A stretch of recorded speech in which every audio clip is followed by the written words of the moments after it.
तो चलिए आज हम पढ़ते हैं रेस्पिरेशन। रेस्पिरेशन क्या होता है और क्यों ज़रूरत होती है हमें रेस्पिरेशन की। जैसे कि जब हमने चैप्टर स्टार्ट किया था तो चैप्टर में पढ़ा था कि हमें क्या करना होता है, हमें जो हमने फूड लिया है उसका ब्रेक डाउन करना होता है। क्या करना होता है, हमने जो फूड लिया है उसका ब्रेक डाउन करना होता है। कोई भी फूड हो उसका ब्रेक डाउन होगा, ब्रेक डाउन होके वो ग्लूकोज में चेंज हो जाएगा। फूड जो भी खाया हो है ना उसका ब्रेक डाउन होगा। लेकिन जो ये ब्रेक डाउन वाली प्रोसेस है ये in the presence of oxygen होती है। किसी किसी ऑर्गेनिज्म में ये ऑक्सीजन आपको नहीं चाहिए हो, मतलब डिफरेंट, मतलब हर ऑर्गेनिज्म के पास डिफरेंट प्रोसेस होता है इस ऑक्सीजन को लेने का, है ना। कोई तो अपनी डायरेक्टली अपनी बॉडी के थ्रू ले लेता है, जैसे कि हमने सिंगल सेलुलर ऑर्गेनिज्म में देखा था। लेकिन मल्टी सेलुलर ऑर्गेनिज्म में जो ऑक्सीजन लेने का प्रोसेस है वो थोड़ा सा कॉम्प्लिकेटेड हो जाता है, ठीक है। तो ये है मतलब फूड का ब्रेक डाउन करने के लिए, देखिए यहाँ पे लिखिए, फूड का ब्रेक डाउन करने के लिए ये सिंपल प्रोडक्ट में टूट जाएगा, जैसे कि आपका ग्लूकोज मान लीजिए। लेकिन इस प्रोसेस के लिए आपको चाहिए ऑक्सीजन, ठीक है। इसको ऑक्सीजन, और यही ऑक्सीजन लेने की प्रोसेस डिफरेंट ऑर्गेनिज्म में डिफरेंट होती है। और इसी प्रोसेस को हम क्या बोलते हैं, न्यूट्रिशन। क्या बोलते हैं, न्यूट्रिशन। देखिए पढ़िए, है ना, एनसीईआरटी को रीड करिए। We must have nutrition in the last chapter, last section. And देखो क्या करते हैं, सबका डिफरेंट वे होता है यूज़ करने का ऑक्सीजन और ग्लूकोज को ब्रेक डाउन करने का कम्प्लीटली, है ना। अब देखो सॉरी फूड नहीं, ग्लूकोज का ब्रेक डाउन होता है। देखो ये ग्लूकोज लिया, फूड नहीं लिखते हैं हम लोग, इसको ब्रेक डाउन करना है कम्प्लीटली, है ना, इसके इन दी प्रेजेंस ऑफ ऑक्सीजन। और फिर ये ग्लूकोज किस में चेंज होता है, कार्बन डाइऑक्साइड प्लस वाटर। तो ये जो ऑक्सीजन है ये डिफरेंट प्रोसेस के थ्रू ऑर्गेनिज्म लेता है, ठीक है। डिफरेंट पाथवे होते हैं due to their adaptation and environment factor भी इसमें काफ़ी ज़्यादा इंपॉर्टेंट रोल प्ले करता है। देखो फर्स्ट स्टेप में ब्रेक डाउन होता है ग्लूकोज का 6 कार्बन मॉलिक्यूल्स में। देखो आपने या तो ये इतना सारा पैराग्राफ है या ये सिर्फ 3 लाइन है या तो ये पैराग्राफ है या ये सिर्फ 3 लाइन है। तो हम ये 3 लाइन समझ लेंगे ना, आपको ये पूरा का पूरा पैराग्राफ क्लियर हो जाएगा। देखो सेल पता है आपको क्या होती है, ये होती है हमारी सेल। सेल के अंदर क्या होता है, सेल के अंदर होता है न्यूक्लियस, ठीक है। ये क्या हो गया आपका न्यूक्लियस। ये क्या होती है, सेल वॉल।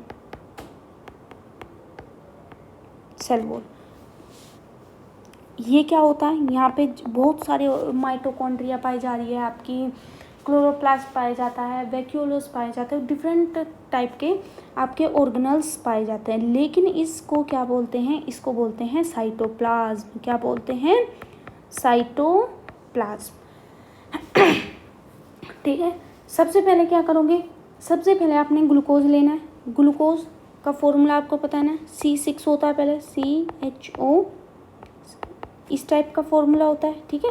यहाँ पे जगह कम है इसलिए मैं इसको हटा देती हूँ। ग्लूकोज 6 कार्बन का मॉलिक्यूल होता है, हाँ ठीक है भाई। वो साइटोप्लाज्म में, देखो ग्लूकोज कहाँ पे आपका, यहाँ पे है ग्लूकोज आपका साइटोप्लाज्म में।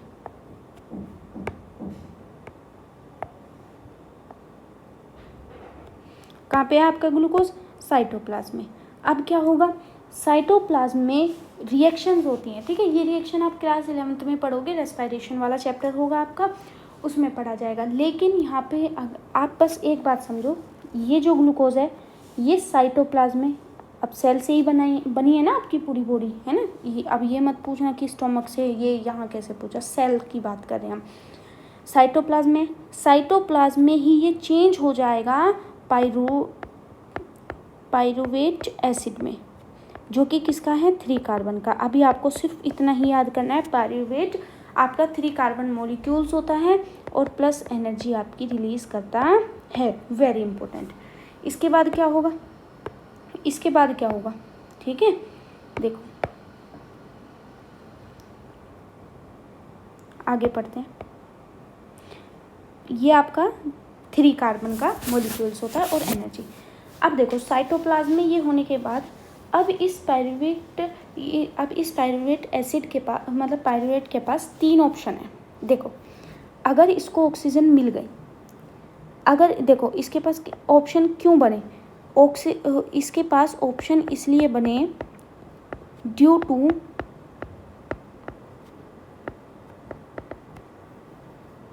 क्या हो रहा है, ठीक है, ऑप्शन क्यों बने, क्योंकि अगर इसके पास ऑक्सीजन है या इसके पास ऑक्सीजन नहीं है, ठीक है, हर तरह का देखो इतने प्रोसेस के लिए तो आपको चाहिए ही चाहिए ऑक्सीजन, ठीक है। अब इसके बाद की बात कर रहे हैं, ऐसा नहीं है कि कोई बिना ऑक्सीजन के ब्रेक डाउन कर सकता है, नहीं। अगर मैं आपको बताऊं तो प्लांट्स भी ऑक्सीजन यूज़ करते हैं इस प्रोसेस के लिए, तो क्योंकि उनको भी तो एनर्जी की ज़रूरत है। हाँ, थोड़ी कम अमाउंट में चाहिए, हमसे कम अमाउंट में चाहिए, लेकिन वो भी ऑक्सीजन ही यूज़ करते हैं उस फूड को, ग्लूकोज को ब्रेक डाउन करने के लिए, ठीक है। अब क्या होता है, अगर इसके पास ऑक्सीजन नहीं है ना, अब्सेंस ऑफ ऑक्सीजन नहीं है, तो क्या होगा, तो अगर आप ईस्ट की बात करें, जो कि आपका एथेनॉल का प्रोडक्शन करता है, कार्बन डाइऑक्साइड और एनर्जी रिलीज़ करेगा, यही एनर्जी उसको उसके मतलब उसको डिफरेंट रिएक्शंस करने में या फिर उसको डिफरेंट एक्शंस करने में मदद करेगी, ठीक है। अब हमारी मसल्स में, ये तो हमने ईस्ट की बात की थी जो कि एथेनॉल का प्रोडक्शन करता है और कार्बन डाइऑक्साइड का, ठीक है, और ये 2 कार्बन का मोलिक्यूल्स होता है।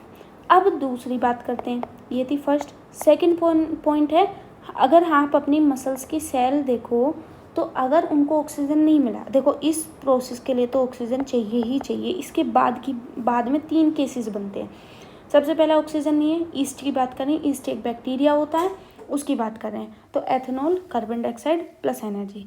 अगर आप मसल सेल की बात करें हमारे अंदर, तो वो लैक्टिक एसिड फॉर्म करने लगती है, और एनर्जी जो है 3 कार्बन मोलिक्यूल्स, ठीक है। अगर इसको ऑक्सीजन मिल गई तो ये कार्बन डाइऑक्साइड बना देगा, वाटर बना देगा और एनर्जी मिल जाएगी। देखो एनर्जी तो तीनों में मिल रही है, इसमें भी मिल रही है, इसमें भी मिल रही है, इसमें भी मिल रही है, क्योंकि हमारी बॉडी को वर्क करने के लिए एनर्जी ही चाहिए। ये एनर्जी हमें किस फॉर्म में मिलती है, in the form of ATP। ये एनर्जी किस फॉर्म में मिलती है, in the form of ATP। ATP को ना एनर्जी का करेंसी भी बोला जाता है, कि ये हमें एनर्जी देती है, ठीक है।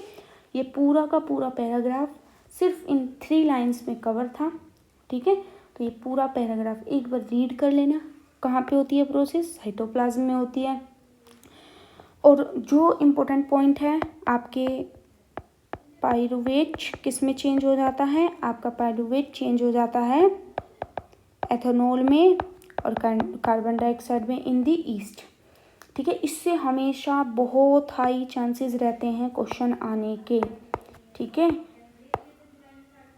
ठीक है, इसके बहुत हाई चांसेस रहते हैं क्वेश्चन आने के सिर्फ इस डायग्राम से। अगर आपसे पूछे रेस्पिरेशन, सो मैं आपको यही सलाह दूंगी कि ये डायग्राम तो आप ज़रूर अपने दिमाग में रखें। भाई देखो, ग्लूकोज है, हम जो भी खाना खाते हैं ना, वो ऐसे नहीं, हाँ हम बोलते हैं कि हमने रोटी खाई, सब्जी खाई, लेकिन हमारी बॉडी ऐसे लेते हैं ग्लूकोज, फैट, है ना, इस टाइप से। तो हम ग्लूकोज का ब्रेक डाउन देख रहे हैं। ग्लूकोज का क्या होगा, 6 कार्बन मॉलिक्यूल है, मैंने बताया था C6H12O6, है ना, ये होता है। साइटोप्लाज्म क्या होता है सेल का, वो भी मैंने बता दिया। वहाँ पे चेंज होता है पायरुवेट में, जो कि 3 कार्बन का है। उससे अगर इसे ऑक्सीजन नहीं मिली, ईस्ट बैक्टीरिया में अगर इसको ऑक्सीजन नहीं मिली, एथेनॉल में चेंज हो जाता है, कार्बन डाइऑक्साइड में, एनर्जी में। अगर हमारी ही बॉडी में अगर उसको ऑक्सीजन मिल गई तो वो अच्छे से हो जाएगा, carbon dioxide, water plus energy. अगर हमारी बॉडी में भी अगर उसको ऑक्सीजन नहीं मिली, इस प्रोसेस के बाद अगर उसको ऑक्सीजन नहीं मिली, तो वो लैक्टिक एसिड प्लस एथेनॉल में कन्वर्ट हो जाएगा, ठीक है। लैक्टिक एसिड जब फॉर्म होता है, जब हम रनिंग करते हैं ना, तो हमें इनफ ऑक्सीजन नहीं मिल पाती, जब भी हमारी मसल्स में लैक्टिक एसिड प्रोड्यूस होता है, ठीक है। एनर्जी, अब आप कहोगे क्या ये दोनों एनर्जी इसके बराबर, नहीं, ये वाली एनर्जी थोड़ी ज़्यादा होती है, ये इतनी ज़्यादा नहीं होती पर ठीक होती है ना, मतलब अब नहीं है ऑक्सीजन तो है ना, पर बनती है एनर्जी, ठीक है। किस फॉर्म में बनती है, in the form of ATP। और ATP broke down give rise to a fixed amount of energy to can drive endothermic reaction take place in the cell energy हमें देनी पड़ रही है, तो कौन सी रिएक्शन होगी? अगेन केमिस्ट्री तो हर जगह चाहिए ही चाहिए। अगेन कौन सी हो गई? एंडोथर्मिक रिएक्शन होगी। एटीपी के बारे देखो, एटीपी ऐसा नहीं है आपको एटीपी जितनी मर्जी उतनी आपको एनर्जी दे देगा, वो एक लिमिट ऑफ अमाउंट होता है। एटीपी है इतनी एनर्जी देगा, 2 एटीपी है इतनी एनर्जी देगा, 3 एटीपी है तो इतनी। एटीपी को एनर्जी करेंसी बोलते हैं। अगेन सेलुलर प्रोसेस होता है, हाँ भाई सेल के अंदर होने वाला प्रोसेस है तो सेलुलर प्रोसेस ही होगा। एनर्जी रिलीज होती है जिसको हम यूज़ करते हैं, ठीक है, ओके। एंडोथर्मिक प्रोसेस होता है, सेल के अंदर होता है ना। एटीपी में अगर एक आपने फॉस्फेट जोड़ दिया, एनर्जी दे दी, तो ये एडीपी में रिलीज हो जाएगा और ये एटीपी में, ठीक है। जो एटीपी पी का मतलब होता है फॉस्फेट, ठीक है, ओके। चलिए अब आगे बढ़ते हैं। आगे ये है हमारा अब, ठीक है। Aerobic respiration pathway depend on the oxygen पे डिपेंड करता है। हाँ भाई रेस्पिरेशन तो ऑक्सीजन पे डिपेंड कर रहा है। अगर आपको इनफ ऑक्सीजन मिल रही है तो अच्छे से कंप्लीट ब्रेक डाउन हो जाएगा, नहीं मिलेगा तो वो लैक्टिक एसिड फॉर्म कर लेगा, ठीक है। Note ensure that there is sufficient intake of oxygen, we have plant exchange gases through stomata and a large intercellular space ensure that all cell are contact with air. जो plant है उनको थोड़ी कम energy की ज़रूरत होती है क्योंकि वो डायरेक्ट ही ऑक्सीजन को ले सकते हैं, है ना। Carbon dioxide and oxygen change होती हैं प्लांट में डिफ्यूज़न के थ्रू, ठीक है। The direction of diffusion depend on the environment condition. जो डिफ्यूज़न है, डिफ्यूज़न का मतलब हो गया क्या हो गया, CO2 को छोड़ वो लेना, ऑक्सीजन को देना, है ना। कभी कभी वो खुद भी ऑक्सीजन लेता है, उसमें भी सेलुलर रेस्पिरेशन, तो ये सब क्या होता है डिफ्यूज़न। डिफ्यूज़न किस पे डिपेंड करेगा? अगेन डिफ्यूज़न आपके इन्वायरमेंट पे डिपेंड करेगा। किस पे डिपेंड करेगा? इन्वायरमेंट पे डिपेंड करेगा, ठीक है। अगर बाहर का मतलब देखो जो हम गैसेस को ले रहे हैं उनकी कंसंट्रेशन भी तो एनवायरनमेंट में ज़्यादा होनी चाहिए ना बच्चों, ठीक है। तो चलिए आगे बढ़ते हैं, है ना। ये सब जो भी कुछ है ना, ये सब इसमें है, मतलब ये अगर आपने समझ लिया ना, इस मतलब ये सबसे ज़्यादा इम्पोर्टेंट है, ओके। आगे बढ़िए, चलिए। एट नाइट में क्या होता है? अपोजिट रिएक्शन होती है, नो फोटोसिंथेसिस, कोई फोटोसिंथेसिस नहीं होती। CO2 eliminate is the major exchange going to during the day। CO2 generate होती है during respiration is used up by photosynthesis। ये क्या कह रहे हैं? जो प्लांट है, प्लांट CO2 को जनरेट कर रहे हैं, है ना, लेकिन यूज़ अप कर रहे हैं फोटोसिंथेसिस के थ्रू, ठीक है। देखो प्लांट में भी रेस्पिरेशन होता है, रेस्पिरेशन अलग चीज़ है, फोटोसिंथेसिस अलग चीज़ है। फोटोसिंथेसिस का मतलब है प्लांट कार्बन डाइऑक्साइड का यूज़ करके आपके लिए ग्लूकोज बना रहे हैं, अपने लिए भी बना रहा है, लेकिन प्लांट को भी इस ग्लूकोज का ब्रेक डाउन करना पड़ता है, ब्रेक डाउन करके in the presence of oxygen, और इस प्रोसेस को रेस्पिरेशन करते हैं। ये प्रोसेस तो सब में सेम होगी, चाहे प्लांट हो चाहे हम हो, क्योंकि प्लांट को भी एनर्जी चाहिए हमें, लेकिन प्लांट इतनी ज़्यादा एनर्जी नहीं लेता क्योंकि एक तो वो चल नहीं सकता है, ठीक है, तो कम एनर्जी हो गई। एक उसकी पूरी बॉडी पे ही हाँ मतलब स्टोमेटा मतलब तो वो स्टोमेटा वगैरह पाए जाते हैं जिससे वो इजीली डिफ्यूज़न कर सकता है, ठीक है। लेकिन हमारे में जो ये प्रोसेस है ये थोड़ी सी मतलब हमें ज़्यादा एनर्जी की ज़रूरत पड़ती है। तो अगर आप कहोगे क्या प्लांट भी ऑक्सीजन लेते हैं? हाँ भाई उसमें भी तो रेस्पिरेशन तो सब में ही होता है ना, लेकिन हाँ वो यहाँ से देखो यहाँ से उसने ऑक्सीजन को रिलीज़ किया, उसमें से कुछ ऑक्सीजन वो खुद भी यूज़ करेगा क्योंकि उसको भी रेस्पिरेशन करना है भाई, है ना, कुछ वो रिलीज़ कर देगा, जो वो रिलीज़ करता है ना वही हम लेते हैं, ओके। समझ आ गई ये बात? फोटोसिंथेसिस अलग है, रेस्पिरेशन अलग है। रेस्पिरेशन सब में होता है, फोटोसिंथेसिस प्लांट में होता है। प्लांट में क्यों होता है? क्योंकि plant is autotrophic. Animal are evolve different organ from the animal के पास इस ऑक्सीजन को लेने के लिए डिफरेंट ऑर्गन होते हैं, जैसे कि हमारे में नोज़ है, हमारे लंग्स हैं, ठीक है। टेरेस्ट्रियल एनिमल जो होते हैं वो ऑक्सीजन को लेते हैं एटमॉस्फेयर से, बट एनिमल जो वाटर में होते हैं वो लेते हैं, जो वाटर में डिसॉल्व होती है ना ऑक्सीजन, उसको लेते हैं, है कि तो amount of dissolve oxygen low compared to the amount of oxygen in the air. The rate of breathing in aquatic organism is much faster than the rest. ये तो बात है क्योंकि एक्वेटिक जो एनिमल है वो हमसे ज़्यादा फास्ट करते हैं ब्रीथिंग, क्योंकि उनके पास ऑक्सीजन का अमाउंट थोड़ा कम होता है ना। इन्वायरमेंट में थोड़ी ज़्यादा होती है लेकिन वाटर में थोड़ा सा कम होता है। फिशेज माउथ के गिल्स के फिश में क्या पाए जाते हैं? गिल्स पाए जाते हैं। Terrestrial organism use the oxygen atmosphere से। क्यों चाहिए भाई ऑक्सीजन? रेस्पिरेशन के लिए।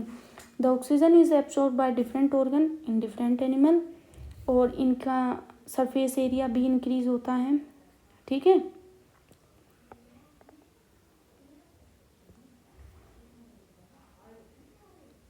ठीक है।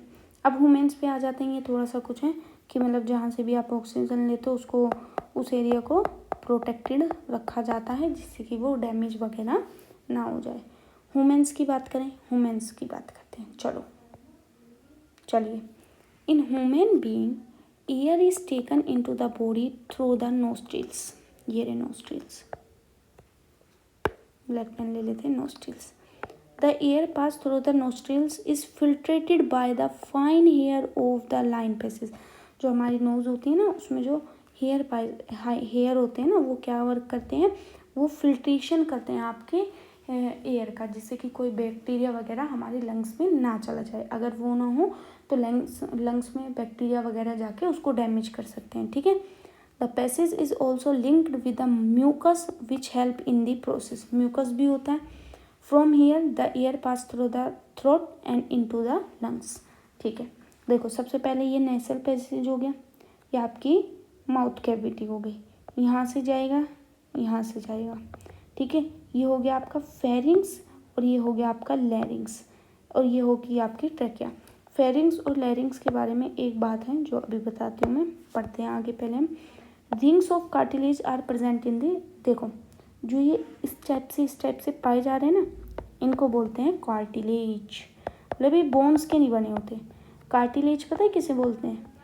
आप ना ईयर की जो है ना ऊपर की वो, और या नोज़ की टिप पे देखो, है ना, इन पे ना बोन नहीं है, बोन नहीं है लेकिन काफ़ी सॉफ्ट सा होता है, इसको बोलते हैं कार्टिलेज। ठीक है, इसको बोलते हैं कार्टिलेज। तो रिंग ऑफ कार्टिलेज होती है, बोन की नहीं होती, कार्टिलेज की बनी होती है। ठीक है, ये क्या करते हैं कि भाई जो आपका देखो, ये आपका है ट्रैकिया। ट्रैकिया आपका कोलैब ना हो जाए, है ना, कोलैब ना हो जाए ना, हवा आती है ना। अब ऐसे रहेगा। अब मुझे एक बात बताओ, अगर ये रिंग ऑफ कार्टिलेज नहीं होते तो ये पाइप होता, है ना, इसमें से पानी गया नहीं आया तो ये कोलैब हो जाता ना आपस में। लेकिन अब हमने इसमें क्या लगा दिया? अब हमने इसमें लगा दिया रिंग ऑफ कार्टिलेज। तो ये कार्टिलेज क्या करेंगे? इसको कोलैब होने से बचाएंगे। ठीक है, इम्पोर्टेंस है इनकी भी।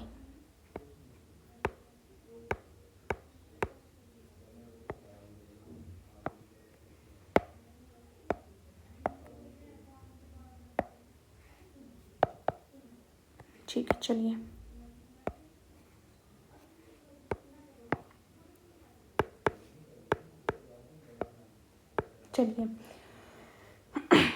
ठीक है, देखो अब देखो, with in the lungs the passage divide into small and the small tube which finally terminate into a balloon like structure, जिनको क्या बोलते हो? एल्वुलाई। सिंगुलर को एल्वुलस बोलते हो।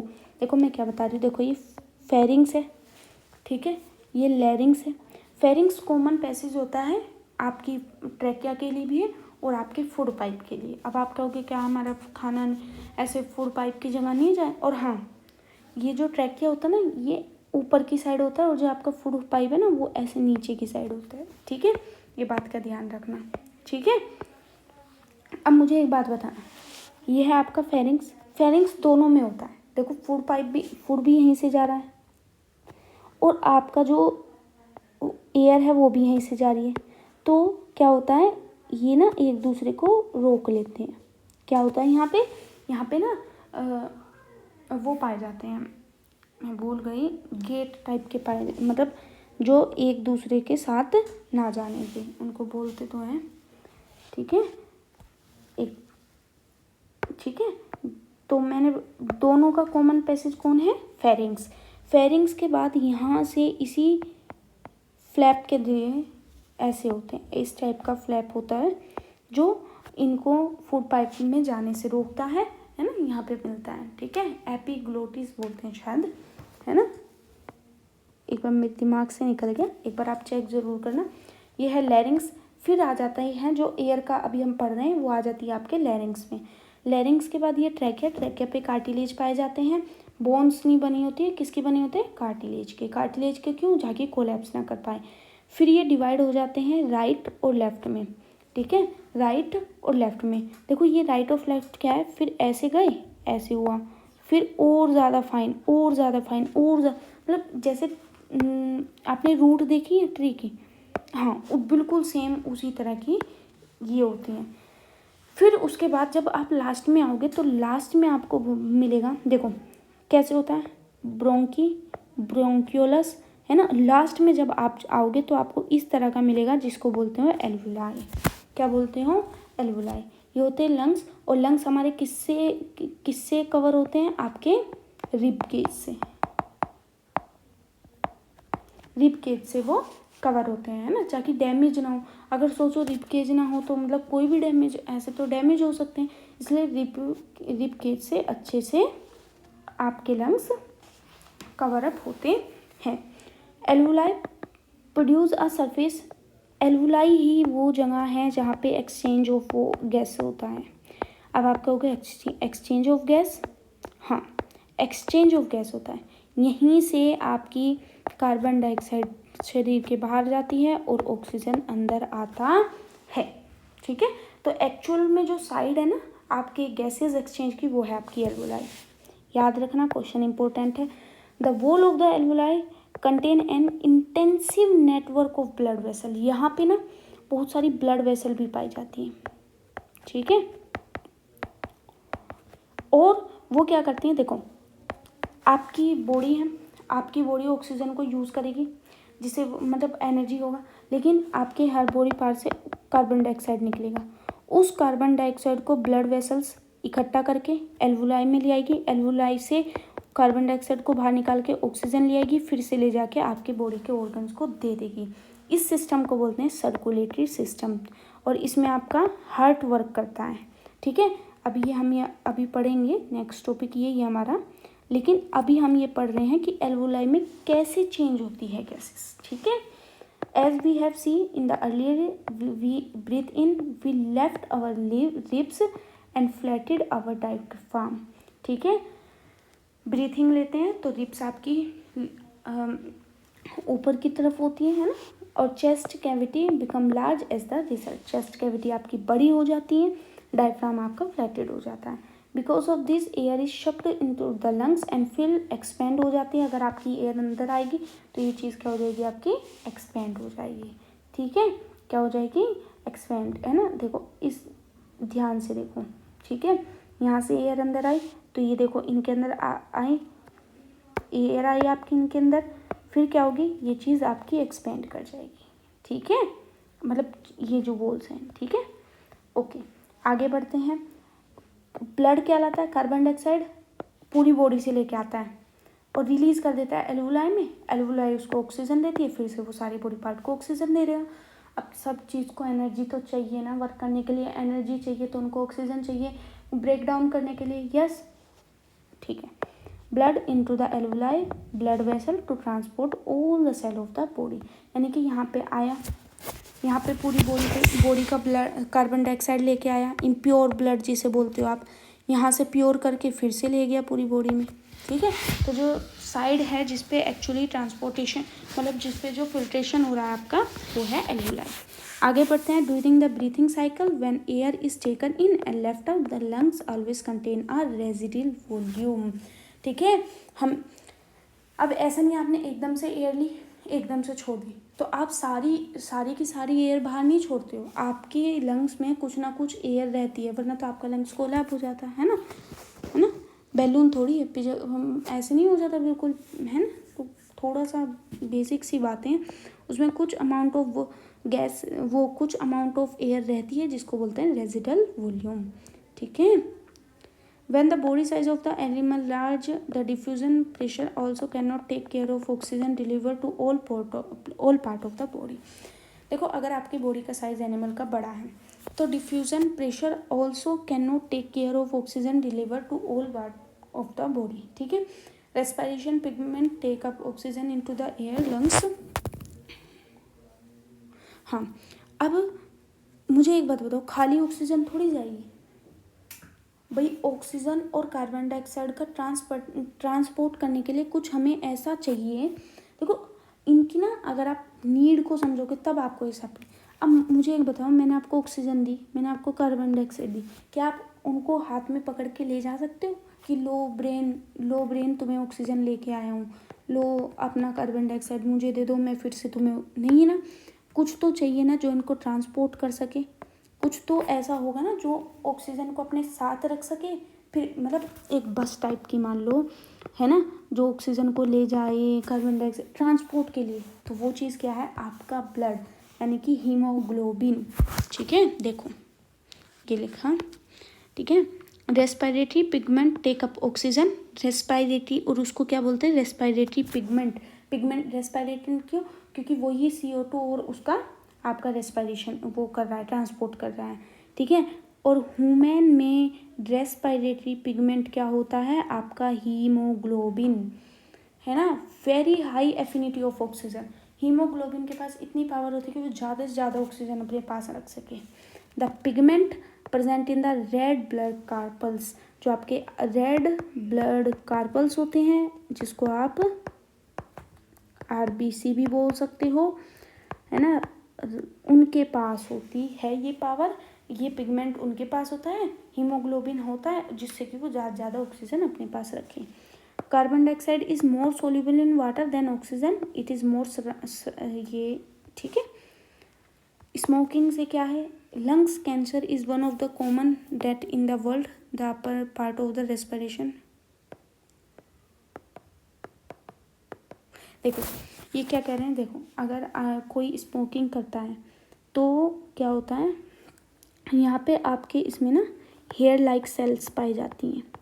वो क्या करती हैं, और इसको ना एयर को अंदर ले जाती हैं, बाहर लेती हैं, तो एयर जैसा आता है, जिसको आप क्या बोलते हो, सीलिया। क्या बोलते हो, सीलिया। अगर आप स्मोकिंग करते हो तो ये सीलिया धीरे धीरे ख़त्म होने लगते हैं, है ना, डिक्रीज़ होने लगते हैं। अब सीलिया ख़त्म होने से क्या दिक्कत होगी, सीलिया ख़त्म होने से ये दिक्कत होगी कि जो भी बैक्टीरिया वगैरह आएगा ना वो डायरेक्ट आ जाएगा आपके लंग्स में। सीलिया वगैरह उससे प्रोटेक्ट नहीं करेंगी, सिर्फ खाली ऑक्सीजन कार्बन डाइऑक्साइड नहीं जाएगा, बैक्टीरिया पे जाएंगे, जिससे वो डैमेज कर देंगे और कैंसर भी हो सकता है।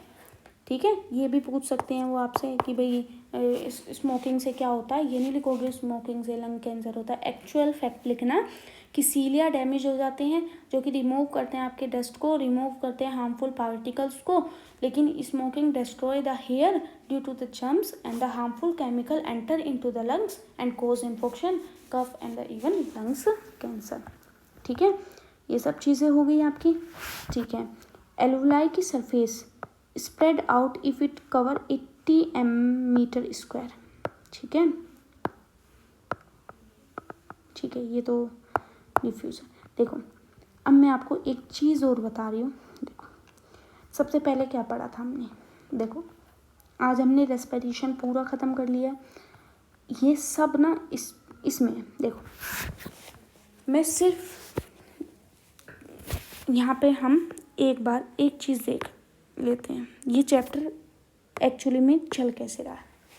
देखो आपने सबसे पहले इस चैप्टर में क्या देखा था, इस चैप्टर में सबसे पहले आपने देखा था लाइफ प्रोसेस क्या होता है। आपने पढ़ा कि भाई हमें एनर्जी की ज़रूरत है, हमारा बॉडी का ब्रेन हो, हमारे बॉडी में लंग्स हो, हमारे बॉडी में किडनी हो, हर बॉडी पार्ट को ऑक्सीजन की ज़रूरत है। अब हमने पूछा कि भाई नहीं, हर बॉडी पार्ट को ऑक्सीजन की क्यों ज़रूरत है, भाई ये भी बताओ हमें।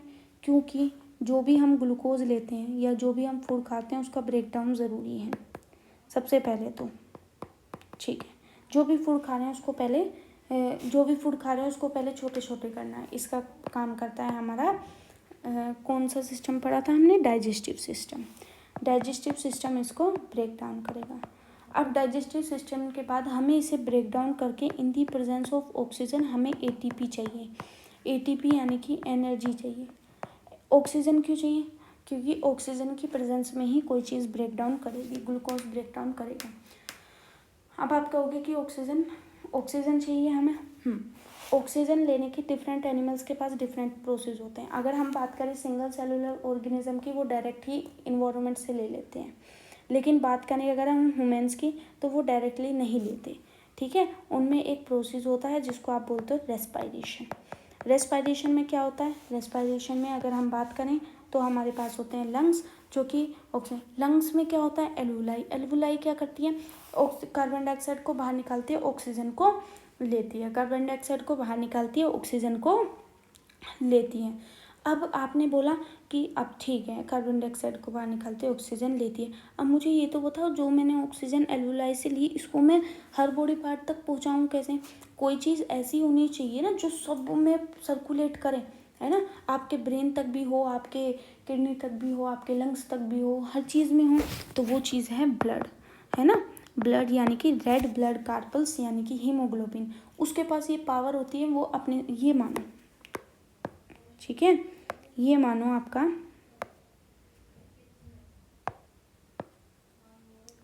ये है आपका ब्लड, ठीक है। ये मान लीजिए, देखिए कहाँ पे समझाते हैं। हाँ, ये है आपका ब्लड, ठीक है। ये क्या करेगा? अब आपने कहा कि मुझे एक ऐसी चीज़ चाहिए जो सबके पास हो, मतलब सबके पास जा जाके उसको ऑक्सीजन की डिमांड उसकी पूरी कर सके। ये है हमारे पास ब्लड। ये क्या करेगा? इसके पास इतनी पावर होती है कि ये ऑक्सीजन को अपने साथ लेके और कार्बन डाइऑक्साइड को दे दे। जो इम्प्योर ब्लड होता है और प्योर ब्लड होता है, प्योर ब्लड में ऑक्सीजन प्रेजेंट होती है और इम्प्योर ब्लड में ऑक्सीजन प्रेजेंट नहीं होती है। ब्लड जो है वेन्स के थ्रू आपके पूरे बॉडी पार्ट में सर्कुलेट करता है कि नहीं करता? करता है। आपके वेन्स आपकी ब्रेन में भी पाई जाती है, किडनी में, हर जगह। क्यों पाया जाता है ये ब्लड? क्योंकि ये सर्कुलेशन करता है, ऑक्सीजन और कार्बन डाइऑक्साइड को बाहर निकालता है। अब ये ब्लड की वेन्स पूरी बॉडी में फैली हुई है, पूरी बॉडी में आपका ऑक्सीजन का सर्कुलेशन चल रहा है। हाँ, फिर ये जो है एक जगह होती है जिसको बोलते हैं एल्वुलाई, जिसमें ये एक्सचेंज हो जाता है। इम्प्योर ब्लड आता है यहाँ पे, कहता है कि कार्बन डाइऑक्साइड तुम जाओ, और ऑक्सीजन को लेके फिर से अपना काम शुरू कर देता है पूरी बॉडी में। और जो ये इम्प्योर ब्लड को लेता है और ऑक्सीजन को इम्प्योर ब्लड को बाहर छोड़ता है और ऑक्सीजन को लेता है, ये काम करता है आपका सर्कुलेटेड सिस्टम या ट्रांसपोर्टेशन, है ना। कल हम पढ़ेंगे ट्रांसपोर्टेशन, है ना। तो अगेन इसका एक एक प्रोसेस काफ़ी ज़्यादा इम्पोर्टेंट है ना। आई होप आपको ये समझ आया होगा।